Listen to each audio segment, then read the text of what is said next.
Okay, so in this video, we're going to take a look at the other two modes in Simpler. We were in Classic for the last video. I'm going to go to one-shot mode, and I'm going to get a different sample. This is the classic sound effect, Damn Son, Where'd You Find This? I'm going to adjust my play marker so it's right at the beginning there, and right at the end there. And now, when I press a key on my MIDI keyboard, because this is in trigger mode, it's just going to run through the whole sample regardless of how long or short I hold that key down. Damn, son, where'd you find this? Now, if I switch this to gate mode, then it will play only as long as I hold the key down. And then when I let go, if I press it again, it will start over from the beginning. Damn, son. Damn, son.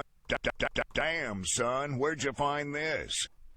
And one-shot mode is pretty cool for sound effects and for, little non-musical parts of your beat like this. You could imagine yourself doing a live show and you hit a pad on your controller and it plays this, and it's hilarious and cool.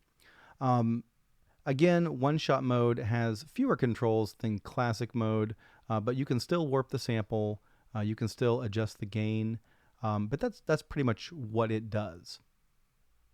Okay, now I've swapped out samples and I have this breakbeat claves sample, and if I play it in classic mode, you'll kind of get the flavor of the sample.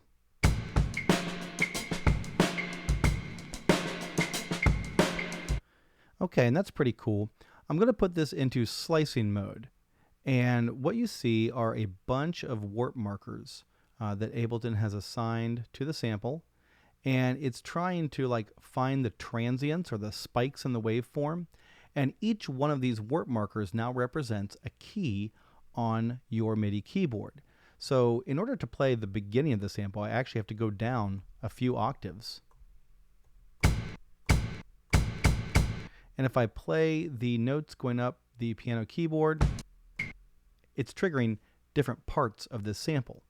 Now I can adjust the number of transients and how long each sample is with this sensitivity control here. Right now it's set to 100. If I make it less sensitive, you'll notice that the stems are going away. And so the smaller waveform peaks will lose their individual notes.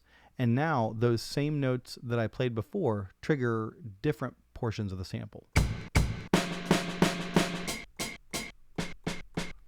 So using the sensitivity slider in a performance can yield some pretty interesting results. And we'll see that in just a minute when we add an arpeggiator to this. Now there's also this playback setting called mono, and the two main settings here are mono and poly. And if I set it to poly, I can play multiple notes. If I set it to mono, just one note at a time. And through is the playback will continue through the other slices. So it's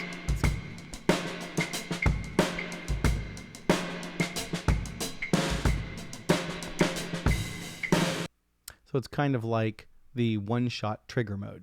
All right, so I'm going to switch it back to mono.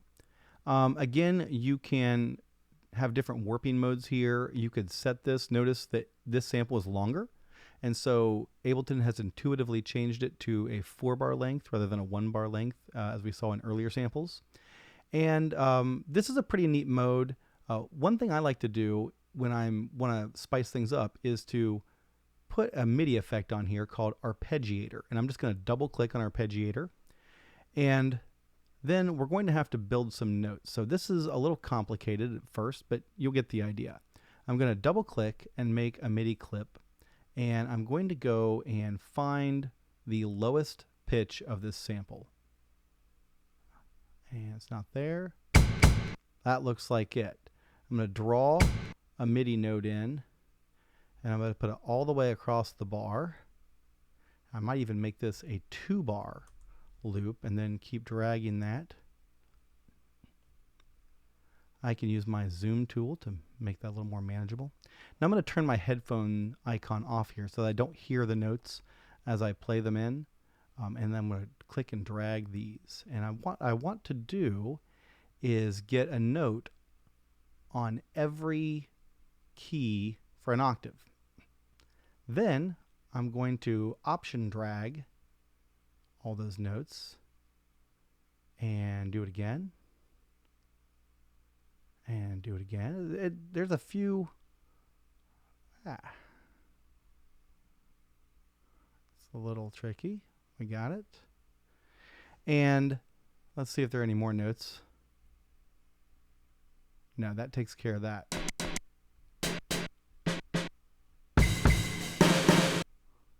And looks like there's nothing on B. Now, what this looks like when we put it all together is this huge block of just 2-bar notes.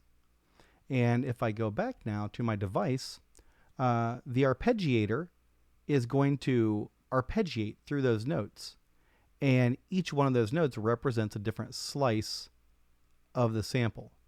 So let's check out what it sounds like. I'm just going to hit play.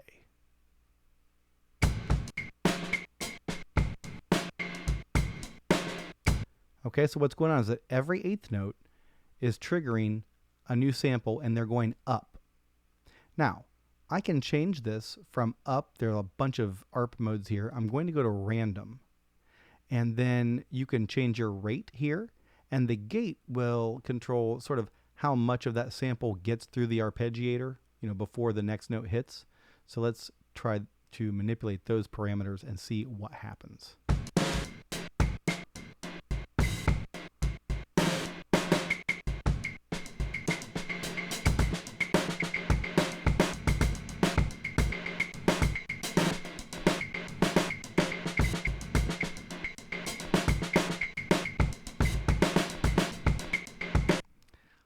So that's slicing mode and one-shot mode, and in the next video I'm going to show you some of the other controls that Simpler offers.